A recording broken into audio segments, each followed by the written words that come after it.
Hey, good morning, everybody. What's going on? Thank you for joining me today. This is Average Discussion. Thank you for joining me today in Studio Silverado. Today is Friday. Yes, Friday has finally made it, folks. March 8th, 2024. And it's about 25 degrees here just outside the Salt Lake City area. It's pretty chilly this morning. For historical records, the regular gasoline cost on the sign that I'm looking at is $3.09. The diesel cost is $4.09. So, for historical records, just in case, like at the end of the world when civilization ends, this is all they can find is this great show. They're gonna need all the information they can get. So that's where we're at. Anyways, hey, thank you for joining me today. I'm glad you guys are here. I'm glad you're listening. Yeah, we'll just cut right to the chase. Big news. The State of the Union last night. I didn't watch it. I don't know if you watched it, but from what I understand, depending on who you believe in, is how you feel about it. Some people thought that it was really good, that he did a good job. What I will say, like I said, I didn't watch it. Okay, I did see some snippets here and there, and I read some topics about it. But from what I understand, he didn't do his normal lost, dazed, and confused thing. So, to give credit where credit's due, it doesn't sound like that happened. That's a very promising note, as that's a lot of people's concerns. That's pretty much my biggest concern is, that's a position that I feel like you can't kind of have those things. It just makes you appear a certain way on the world level. But from what I understand, he didn't do that. The other side of the argument, obviously, everything that he said was a pipe dream. He's full of lies. He doesn't care about this. He doesn't care about that. From what I understand, all that still kind of holds true. I posted some conversation starters of what people might hope that he would talk about that, they just didn't think that he would. And I know one of the comments was, geared towards, the military. From what I understand, he did discuss that, maybe not to the same depth that the individual who made the comment was hoping that he would. So I don't know. It is what it is. Here's why I'm not concerned about that, though. This is the first thing I want to talk about, because yes, that's a big deal, and you're going to have 7,000 different media sources that are going to break down exactly everything that he said that was true, that was a lie, that was a far-fetched, that why he's incompetent and why he's competent. You're going to have all kinds of shows that do that. So by all means, go over to those guys. Listen, during that, I don't know if you know this. I stumbled across this because I was just kind of watching some of the updates on X or Twitter or whatever you want to call it, right? And I was looking at some of the things that he was saying. And I came across a comment that had said that government websites were down during this, that they just went down during the State of the Union. And I was like, no way. And I found one article at the time from Daily Mail, so I don't know how reputable that is, right? And it said, multiple government websites, including Secret Service and Homeland Security, go down for 20 minutes during Biden's State of the Union before being brought back online. Sounds very much like the Meta problem, in my opinion. Multiple United States government websites went down as President Joe Biden delivered his State of the Union address. Websites for the Federal Emergency Management Agency, the Department of Homeland Security, U.S. Immigration and Customs Enforcement, and the Secret Service displayed technical difficulty screens for 20 minutes on Thursday night. The cause of the outage is unknown. According to search.gov, a search engine by and for the federal government, planned maintenance was scheduled between 3 p.m. and 6 p.m. on Thursday, yesterday. So, this would have been about, I think it was like 7:40-ish when these sites went down, which is an hour and 40 minutes past this planned maintenance time, if that part's accurate, right? So while the government agency websites are down, much of the nation was watching Biden's pivotal State of the Union. Let's see. There was a Twitter comment that said, "Why are a bunch of government websites down at this moment in time? It seems like everyone is distracted by the State of the Union, so there's a bunch of backdoor shady stuff going on right now." So yeah, like I said, I found it I found this information on X, and I was like, no way. And I went and tried to verify it. Now, here's what I will say. For myself personally, the only one that I was able to visually verify from my own device and everything like that was the FEMA website. The FEMA website was down. I did go to that, and it said, I think I took a screenshot. Hold on, let me see. Nope, maybe, I don't know, but it did say that it was down. But according to this, excuse me, it was several of these agencies. Okay, now the Homeland Security Twitter page did make a post at 7:50 p.m. last night. It said, "We are currently investigating and working to resolve an outage with DHS.gov and component domains. We will restore the site as soon as possible." Now, so that verifies that one for me, right? So I looked up into it a little bit further, and it said, what I looked for is what they were saying the issue was, and I swear I took a screenshot of it. Gosh dang it. Oh, no, that's right. So I looked into what the official story was that came out for the Meta thing, right? Because I was like, man, this sounds like the same problem. It's kind of crazy, right? And so apparently the official reason that Meta went down the other day, that they released, it says the company later explained that the outage was caused by an errant configuration changes to the routers it uses to coordinate traffic between data centers.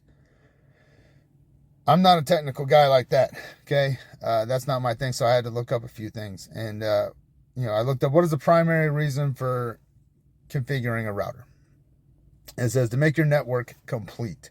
Okay, so again, I am not a technical guy. So if I get any of this wrong, please reach out to me. I would love to know what I'm misunderstanding about it. Okay, so moving forward from this point on, this is complete speculation based on minimal knowledge and information. Okay, so I'm just taking it per terms of what these things are saying, right? And it says to make your network complete.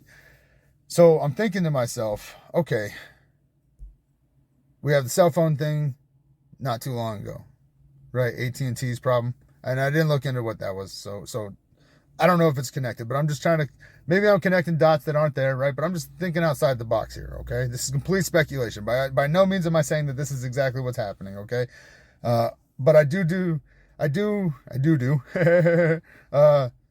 talk about coincidental timing all the time, right? How I say things that, like the timing in which things happen is extremely interesting to me. So, I don't have the correlation for the AT&T thing, but the Meta one on the day of the primaries or Super Tuesday, right?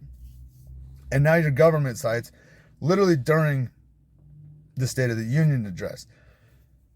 So I'm looking at this and I'm trying to connect the dots. I'm trying to understand what's going on. And so when I look at that being the official reason for the Meta thing, and it sounds like it could be similar to what happened for these government sites, right?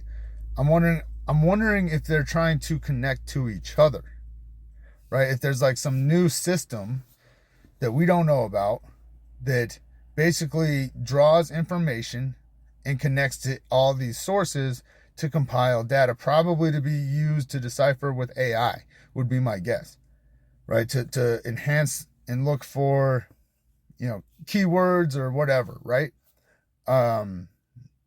Because we are gearing up towards election, and they take threats very seriously, as they should, right? But I think that they also want to know a lot of things about us that they don't know. And so I've always been sketched out by Meta, right? I've always been sketched out by them because I don't feel that they're gonna take care of the people, right? So I've always been kind of sketched out by that. But then I was looking at another news source, and this was released on the 5th of March, and it said that there was going to be, maintenance on their contact. This is for the ICE website, the immigration website. That on the 6th, that they were going to do maintenance on their contact relationship interface system, CRIS, which is kind of cool to me because I use an H because I'm a man. But yeah. Anyways, So I found that interesting, and I wasn't even really sure what that was. But the things that it was going to affect, right, was the check my status, check my case status, e-request, change of address online, check case processing, civil surgeon locator, office locator, file online, service management systems. Okay, so all these things that pertain to. I'm sorry, it was the Citizen and Immigration Services. Excuse me, I said ICE. That was a mistake. So all these things associated with the immigration department, right? And that's a huge factor, kind of going with all the things going on in the country right now, and especially in the political world, right? So I wasn't even really sure what that CRIS system was. So I looked that up, and it says it's a web-enabled system that offers role-based user access to information pertaining to immigration status for customers to electronically comply with USCIS address change reporting. So I don't know. This is, again, all of this is speculation. My conspiracy mind jumped straight to this thing like they're gonna lose all these people's records and they're gonna round them up. Like we're gonna have some Holocaust style stuff going on. I really do hope not. I really do hope not. But with all the crazy stuff going on in the world, I'm thinking the worst, right? So interesting. Maybe there's nothing to it. You know what I mean? I'm not gonna say there's anything nefarious going on, but the timing of things is always interesting to me. So again, you've got the cellular phone thing, you've got the meta world going down on I really don't want to use the phrase, but I'll just use it, Super Tuesday, right? And then you have these government websites literally going down during the State of the Union speech, when there's a large portion of the country paying attention to it. When I was on Twitter or X or whatever you want to call it, the live feed had like 400,000 viewers, right? So I'm sure it was on in people's homes. Probably, hopefully not bars. Like, I'd be pissed off if I went to a bar and they were playing the State of the Union. Plus, I don't think that would be good for your furniture. Like, somebody's gonna get pissed and flip a table. But maybe convenience stores like the one where I get my coffee in the morning, they usually have like the sports channel on in the morning, or the news channel on, depending on who's working. Maybe places like that. So a large portion of the country was really, really focused on that kind of stuff. And so the timing of it is the only thing that draws concern for me in speculation, and if, again, I don't know that much about systems. But let's assume that the problem was very similar, right? An errant configuration in the routers, right? I'm not saying, like, I feel like that's a mistake that I would make because I don't know anything. So maybe it's more complex than I'm giving credit to, because again, I don't know. All right. And maybe it is something that's super easy to kind of mess up if you don't, cross your T's and dot your I's 5 times. You know what I mean? But from what I've been able to read, it sounds like it probably shouldn't have happened, right? And I already felt like there was no way in hell they were going to tell us the truth of whatever went down. They just can't. Their stock already went down for the 20 minutes it was down or whatever, right? So they can't come out and tell us. They can't. It's just a terrible business decision. And so if there is anything nefarious about it, they're definitely not going to release it, right? So again, I'm not saying that there is, but the timing of everything is just super coincidental to me, and I don't know. I just don't believe that many parallels can exist, right? Maybe they can, I don't know. Crazier things in the world have happened, right? But again, I just feel like that's a mistake that someone like myself would make. Somebody with who's watching YouTube videos trying to figure out how to make all this stuff work, right? Like that's a mistake that I would make, in my opinion. Again, I don't know. Okay, so if you're listening and you can provide some insight and clarity into that, I would greatly appreciate it, because I'm genuinely interested, and I don't want to believe that anything nefarious or negative is going on. I just can't help but do it. You know what I mean? Because as much as I want to believe that human beings aren't bad people, we continuously give reasons to show that we're fucking bad people, right? So definitely reach out to me if you know more about that kind of stuff, because I am genuinely interested, and I will publicly go out and correct myself. I'm not afraid of that. I say things wrong all the time. Trust me. Ask my wife. She'll tell you. I say things wrong all the time. Okay? Ask my daughter. She'll definitely tell you that I say wrong things all the time. Right? So I'm not afraid of that. So if you know more about it, please reach out to me. But very interesting. I said it yesterday. I don't really care about the State of the Union. I know that it's all just words and hype for the re-election coming up. So I didn't care to watch it. I was obviously interested in what he was going to discuss. He did say some things about sending they're going to do like humanitarian relief. He's sending troops over to set up humanitarian efforts over the Gaza area. I don't know how, I'm glad that we're doing something for the innocent people over there. I really hope this doesn't turn into like a Pearl Harbor situation where something negative happens to the troops that we do send over there and basically forces us to join in. And not that it would necessarily force us to, but they would definitely leverage it to gain public support. I feel a certain kind of way about that kind of stuff. I don't think that the government, I know there's a lot of conspiracies out there that are like, 9/11 was an inside job and it was done by us, and I don't necessarily subscribe to that. Okay, but what I do believe is that I could very easily see a situation where some information came across and they leveraged it, or they took it less serious, right? And as a result, something happens, and then they just, like they do with any other crisis, they market it to gain public support for whatever the agenda that they come up with is. I could see something like that happening, and I'm hoping that this situation doesn't turn into that, because it definitely could. If we send people over there and they become, incidental targets, or intentional targets would probably be the phrase. It's going to help to garnish a lot of support to go forward. And I don't know that that's any of our business, man. I already feel like we're too involved, and it's not our problem. And I hate to say that, right? Because there is innocent people getting hurt. But I don't know what you want us to do about it. Because if we go over there and we try to take control of the situation, everybody's going to say we're being bullies. We're sticking our nose in places it doesn't belong. But if we don't do anything, then they're going to say like that we just don't care about people. It's a double-edged sword. I'm still waiting on mine to come in the mail. But that's a joke that you'll only get if you listen to several of my episodes. So if you haven't, go back and listen to several of my episodes. But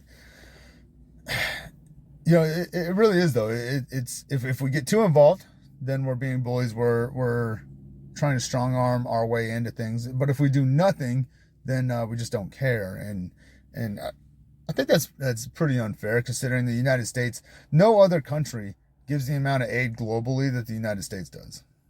Plain and simple. So we do a lot. We do a lot on the world platform, arguably probably too much. You know what I mean? And I think that gets overshadowed because we tend to hyper focus on things like, Ukraine, right? And that's a hot topic, so people are going to talk about that one, you know what I mean? But nobody's talking about the other countries that we give aid to, like the smaller ones that we give medical aid to, humanitarian aid to. Like, we do a lot of things that I don't feel confident that if the tables were reversed and we needed some help, I don't think those countries are going to come. I don't even know if they're going to send us a get well soon card. You know what I mean? So I don't know, but yeah, that's what I'm hoping on that. I'm hoping it doesn't turn into something like that. But I did see a video, however, of this guy getting escorted out and for yelling something. I wasn't able to really make out what he was yelling in the moment when I saw the little video clip, but he was pretty upset, man. I think he was in the top rafters, and he was just heckling the president during his speech, shouting something. And so I saw the article. It turns out he's a Gold Star dad. So if you're unfamiliar, that means that a Gold Star parent is the parent of an individual who was killed in a combat zone. Okay, so apparently he was arrested after heckling the president at the State of the Union address. He was basically shouting out Abbey Gate, I believe is what he was, which is where the attack that killed, I think it was 13 soldiers on the withdrawal from Afghanistan. Yeah, this dad's not happy. His dad's not happy, clearly. I can't really blame him, you know. But it indicated something to me that, like, I understand this. I'm not mad at this guy at all. I don't respect the platform in which he did it. Because, listen, here's where I kind of stand with stuff, right? Like, time and place. And if we continue to disrespect the institutions, then the institutions lose respect as a whole, right? I'm not saying you got to be in favor of the person standing at that podium. I'm not saying that you got to like that person. I'm not saying that you got to want to have lunch with that person. Okay. But the institution as a whole, if we continue to disrespect it, it loses its value, right? So if we're going to sit here and we're going to say things like, you know, this is the greatest country and, or whatever, right? If we're going to say those types of things, we cannot allow the institutions to lose respect, right? The institutions, not the people. The people are totally different, right? But when we use these types of scenarios to express our discontent for the individual, it actually in turn damages the institution. In my opinion, this is my opinion, okay? And I'm not okay with that kind of stuff. I'm really not, because I think the institution is what's important, not necessarily the person. And, you know, so though I can sympathize with this dad, you know, and I can understand his frustrations for sure. I don't feel that was the time or the place. I think everybody knew that, and everybody knows that no matter who the president is, when they come up there and they spew the State of the Nation things, I think we all know that a lot of it's going to be glamorized, right? I don't think it matters who the president is. We all know that there's things that are going to go up there. They're going to gloat about things that the everyday people, there's going to be half the country that thinks the opposite direction, right? Like, we already know these things. And I don't agree with that. Just like I don't agree with the opposing political party side not standing at all. I think it's the most childish and petty thing. And that, like, you're not in a fucking movie, dude. I understand maybe not standing for everything, right? Because you don't agree with everything. But you still, I feel like you still have to show respect to the position. That's just, I don't know. That's just kind of how I feel. And I think if we don't do that, we're literally damaging it. And then we wonder why we keep getting in these situations where people are extremely hostile towards the system, right? I mean, we have enough reasons to be hostile. We have enough things going on in the world that in the nation at that, to where I don't really feel like you need to add to it. Like, we've got enough. But we're damaging the respect of the position, just like we're damaging the institution. And I don't know, man. It's embarrassing. It's fucking embarrassing. You know, you got, I don't know who she was. She was something to do, I think, with the lady who was killed at the Capitol. I'm not 100% sure on this, but she was just decked out in all this, like, all this red, make America great again stuff, right? And I don't know. It's a circus, man. It's a circus, and it's fucking embarrassing. That's how I feel. And again, I'm not saying you got to like the guy behind the podium. No, I'm not saying that at all. I'm not saying you got to like the two people behind him in their chairs. But I do feel like time and place is important. And I guess to be fair, right, to play devil's advocate, I don't know that this dad was going to have any other opportunity to express the way that he feels, right? You know what I think would be super cool, and I don't think it's going to happen. But what I think would be super cool is if the president, like, heard this, because he probably had no idea what the guy was yelling either, and Secret Service just escorts him out or whatever, or Capitol Police or whatever they are, right? Um, if he learns about it and then he requests to sit down and talk with this guy, I think that would be really cool.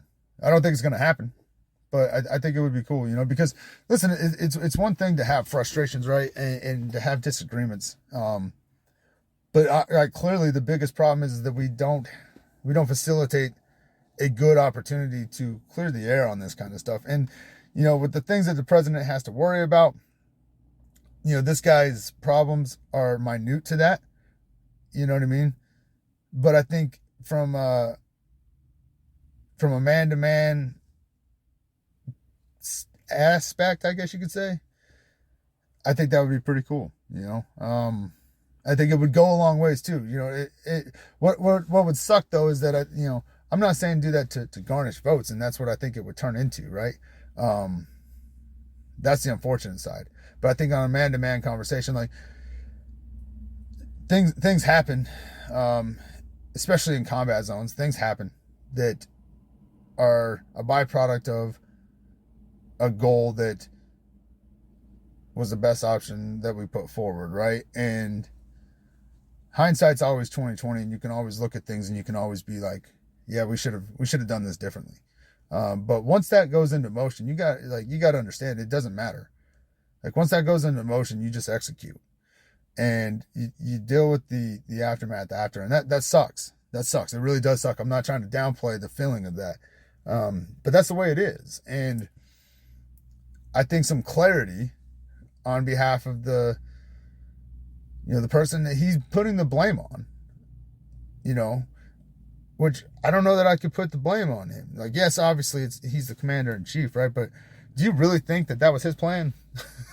Like, you really think he was just sitting there all night and he was like, hey, I'm gonna put together this exit plan. This is what we're gonna do. And he goes through and he pitches it. You really think that was him? Because I think it's far more likely that it was his cabinet members, the generals that he puts in there, their staff, right? So, though I get he's the figurehead and that's where you're placing your blame, the blame's not really his, in my opinion. And so I think that could go a long way. That'd be really interesting to see if he would do that. But I'm going to get off that soapbox and move forward, okay? So, Tesla, yeah, more stuff to challenge the mindset, right? So Tesla has an electric semi-truck to take on diesel big rigs, okay? So I've always maintained that I would believe that we were really having a fundamental change when I started seeing changes in semi-trucks, right? Because that's the glue that keeps things moving, right? And so apparently they're working it, okay?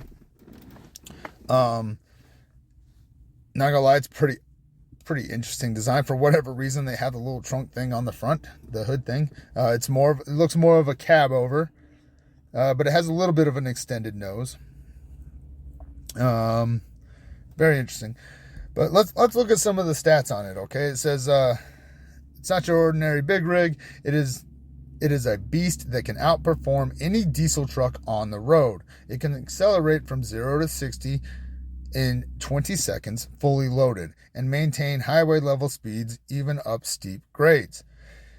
It can also travel up to approximately 500 miles on a single charge and recover up to 70% of the range in 30 minutes using Tesla's semi-chargers.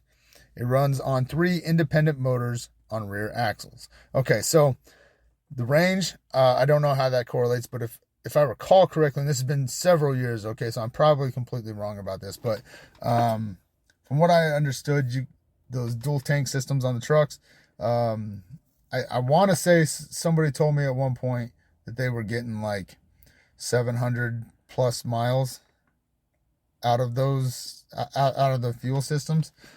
That might be completely inaccurate, okay? But if I recall correctly, the guy that I was talking to, because I asked him, this was way back in like the last economic crisis of 2008, 2006 timeframe, right? I want to say that's what he told me. So maybe that's not comparable, because I think that's the biggest downside to electric cars, right? Range, and then the time it takes to recharge them. That's a huge factor huge factor. And I think with semi trucks in particular, it's definitely a huge factor. It's a huge factor because those guys are on time crunches all the time, right? But let's assume everything else is right. It doesn't go into how much weight, right? They did do a test run on it, okay? And it didn't go into how much weight they were carrying, right? So that's a factor. But according to what they're saying, fully loaded, whatever that means, they can get 0 to 60 in 20 seconds, and they can maintain that going up the hills and steep grades. For that aspect alone, I could see it being beneficial. Because anybody who's ever driven a mountain pass, especially here in Utah, like semi trucks, they're just crawling, man. So like, imagine if you can maintain the speed.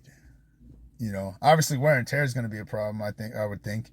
You know, I'm sure if you really broke it down, you could find several mechanical reasons why that might be problematic. But either way, like let's assume that that's on the up and up. That's pretty promising. You know, is it realistic? I don't know. Okay. But assuming the range is feasible and the charging is feasible, is it really that bad of an idea? I mean, yes, everybody's going to make the argument, oh, well, the batteries alone and blah, blah, blah, blah. I got that part. And I'm not saying that that's not flawed. Okay. But I feel like we're heading in a good direction with it. You know, I don't know that it's going to stick. I saw a lot of things about, you know, different engine systems coming in that are going to replace, you know, gasoline and even these electric battery cars, right? So I don't know that this is what it's going to look like, but is this not at least a direction and a step in the right direction, right? And, you know, there's always going to be the nostalgia of the old, I think, right? I mean, you see it in just general automobiles in general, and in the trucking industry. Like I'm not a part of the trucking industry, but I work in businesses that are part of the trucking industry, right? And I know that a lot of drivers take a lot of pride in their trucks, and there's specific ones that they like more than others, right? And then there's obviously, like, you know, your company drivers that just get whatever they're handed, but like that's a big thing, you know? And so there's always going to be that pushback, for sure. You know, it's like people who they'll never drive a foreign car. It's got to be an American-made car, right? Like there's always those pushbacks. But is it really that bad to think that maybe we can do things a little different? So I don't know. Interesting. If you're interested about it, it was on Fox News. The funny thing was there was a picture of them passing a semi on a hill, and the truck that they're passing is a Walmart truck, which is interesting to me because out here where I live, there's this distribution center, and so anytime you get on I-80 here, you can pretty much always find a Walmart truck. And I don't know, they must be the slowest trucks on the road because everybody's always trying to pass them, including other trucks that's constantly holding up the second lane of traffic. It's really annoying. So I don't know that the picture that I would have chose to show that you're passing a semi, I don't know that I would have chose a Walmart truck for that. So, but very interesting. The cab looks pretty weird. It's the driver's more centered instead of offset to the left or right. It looks like it's a one-person setup. Bunch of screens and monitors, camera systems, which is kind of cool. That's pretty. Even if you don't get into the electric vehicle itself, I think what they're doing based off this image, what they're doing with the with the screens and the cameras, I think that could be extremely beneficial. I'll post the picture up on the social so you guys can check it out. But so yeah, that's more into the electric car world, vehicle world, whatever you want to call it. I have not even been paying attention. We're 34 minutes in. Okay, we still got some time. Okay, so if you live here in Utah, Utah is among the top 3 least affordable states to buy a home. That's right. So it's not just you. Okay, things are super expensive here. It says the Utahns' median annual income was discovered to be $63,000, which only accounts for 11.83% of the median price of a home, found to be $533,000. So we don't make enough. We can't afford shit. Kind of what I said yesterday, but we're broke. We're pissed off. We just want to fight. So yeah, not cheap here. In other Utah news, Utes basketball star Peely finalist for national award. Fan votes can help her win. Hey, listen, if you're not familiar, the Utah Utes women's basketball team is doing really well. And Alyssa Peely is a beast, guys. She's a beast.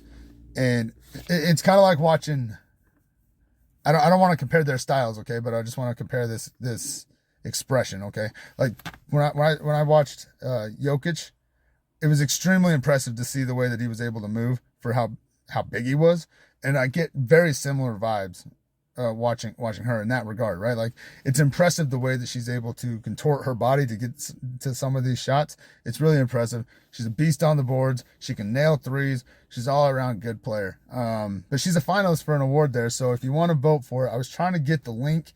There's just a link within the ad, and I couldn't figure out how to save the link from that. But the award itself is called, here, let me just go over some of her accolades real fast. So starting March 8th, fan voting will open and will count as one committee vote during the selection process. Peely was one of 2 players from the Pac-12 and has earned many honors from her outstanding performance on the court. She's averaged 21 points per game, putting her at number 15 in the NCAA with 640 total points so far for a rank of racked up number 7 in the NCAA. Peely was named to the coaches All Pac-12 team this year, her 3rd time on the list. She was also named to the Wooden Late Season Top 20 list, as well as the top 20 candidate for the Naismith Trophy, given to the most outstanding men's and women's basketball player. Peely was the 2023 Pac-12 Player of the Year and earned Pac-12 All-Conference honors. So she's pretty accomplished, guys. She's really good. So if you want to support her, I'll do more research on that because I'm definitely gonna vote, and then I'll let you guys know. But yeah, she's doing big things, man. Wish her nothing but the best.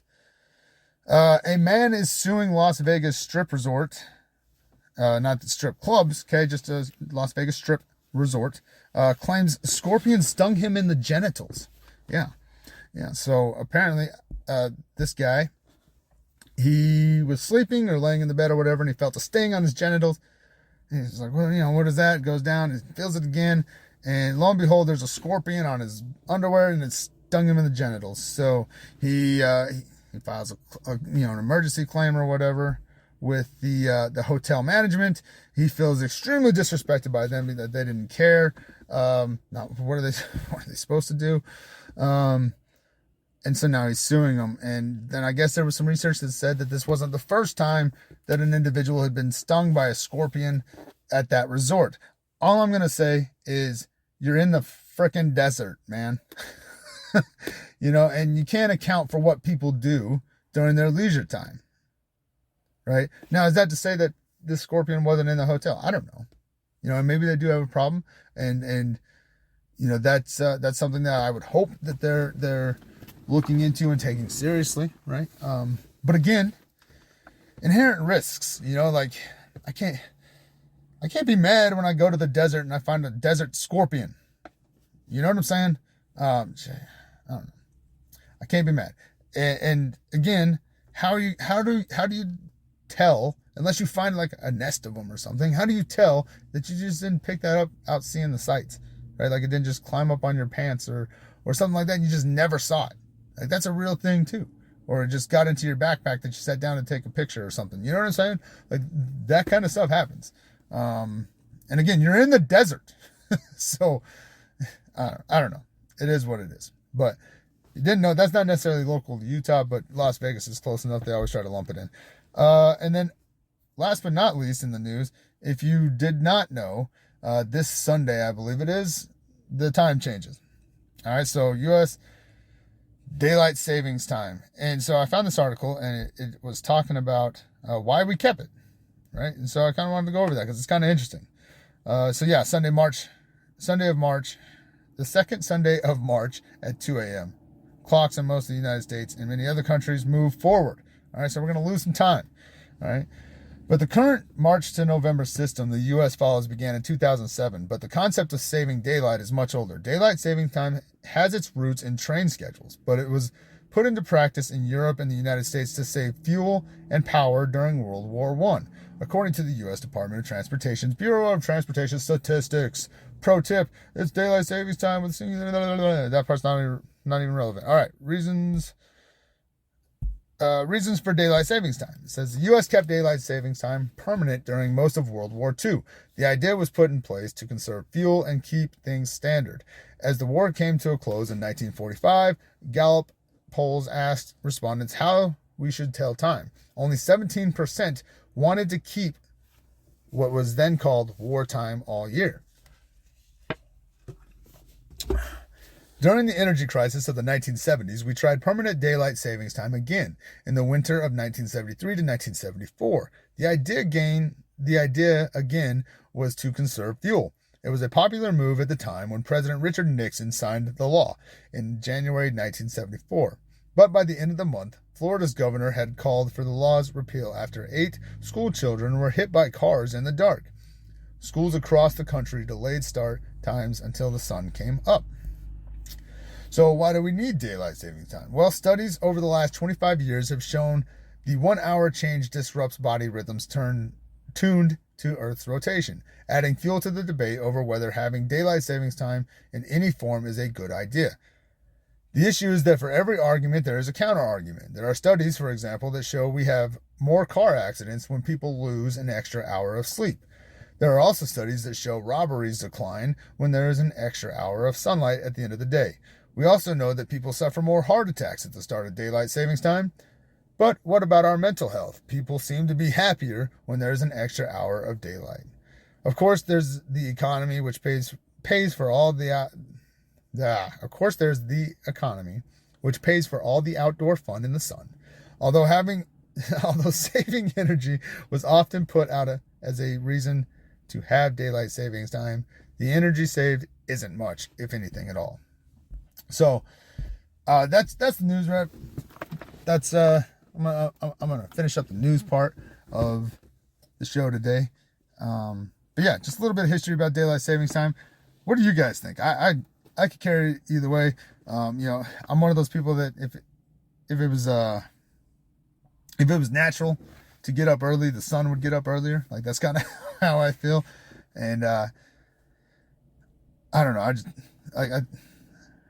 I'm not a fan of changing everything just so we can increase productivity. That was the first time, though, I got to admit, that was the first time that I've seen anything about it being introduced as a concept to conserve energy. Makes complete sense. That was the first time I ever came across that. So what do you guys think? You like daylight savings time? Don't like daylight savings time? What is it? You guys let me know. I'm here for it. I'm interested. Alrighty.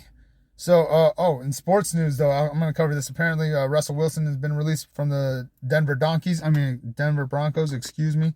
But check this out. Apparently, they have, hold on, I got to find the right one. It says, after Russell Wilson's release, this is from Fox NFL, okay? After Russell Wilson's release, Broncos take an NFL record 85 million in dead cap space. That's crazy. He's the real winner, though. He's the real winner. Some team's gonna pick him up for sure. He's gonna get paid regardless, and he doesn't have to play for the Donkeys. So he's the real winner in that situation. That's just my opinion on the matter. So anyways, I'm gonna wrap up with some personal stuff. Okay, so I don't know. This is where I get. So I posted this thing on the socials yesterday. I got one comment. It was late, so I probably arguably should wait. You know what? Maybe I'll do another episode today. We'll talk about. I'll see if I get any more comments on it. I'll go into that later. We're 45 minutes in, so I'll do another one if I have to. So yeah, that's gonna be the show for right now. Okay. I might retouch this a little bit later. But that's the show for right now. So let me know what you guys think. You know where to find me. Facebook, facebook.com/average discussion. Instagram, average discussion. I am on Threads. Threads looks pretty lame. If I'm being honest, nothing going on there for me.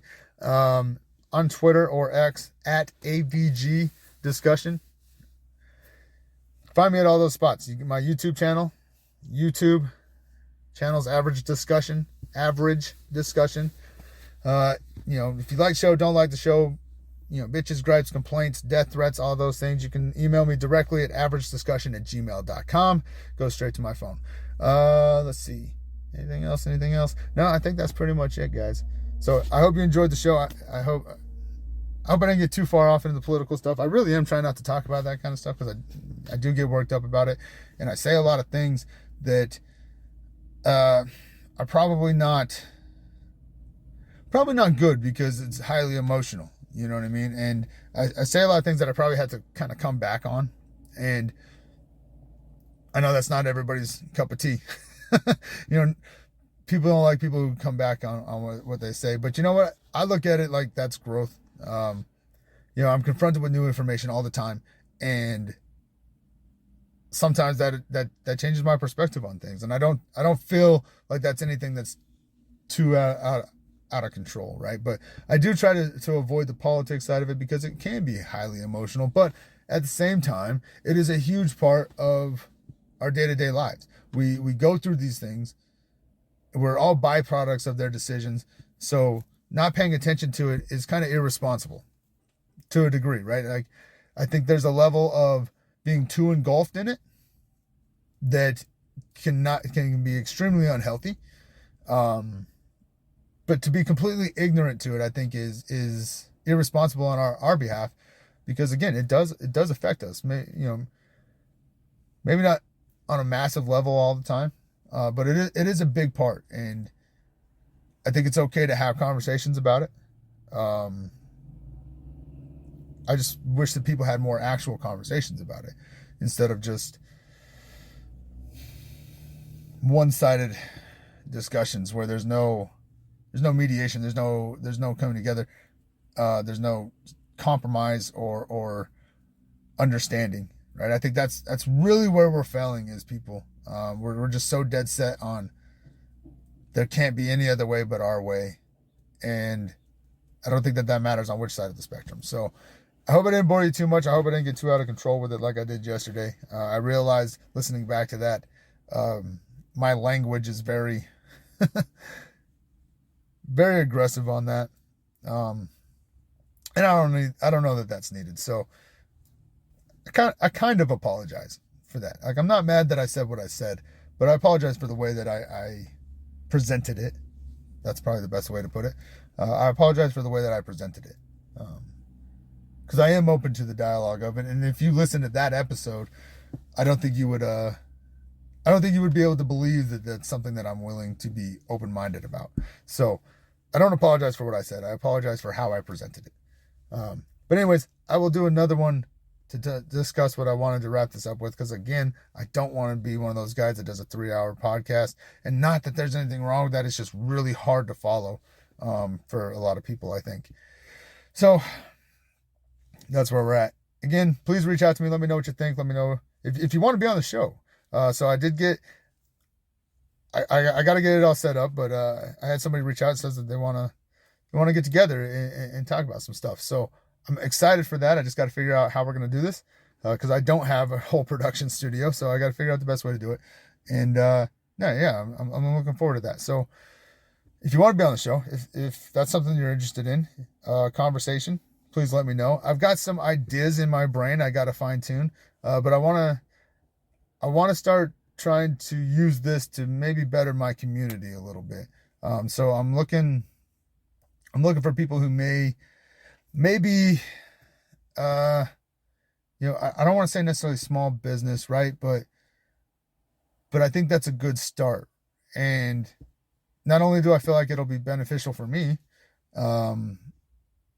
hopefully it can be beneficial for them too. So I'd like to just have a chance to meet with some of them, maybe get 5-10 minutes of their time to kind of just outline what they do, what their goals are, things like that. Give them some attention and love. I don't know. I got to hash out the details on that. But so if you know anybody, please reach out to me, let me know, or have them get in contact with me, so we can try to set that up. I think that would be pretty cool.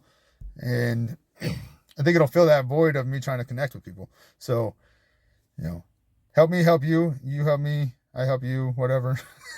Quid pro quo, which is okay in life unless you're in the workplace looking for sexual favors. Okay, so that's the show, guys. Hey, as always, please take care of yourself. Please take care of each other. And I hope that you have a great day. Until next time, I'm out.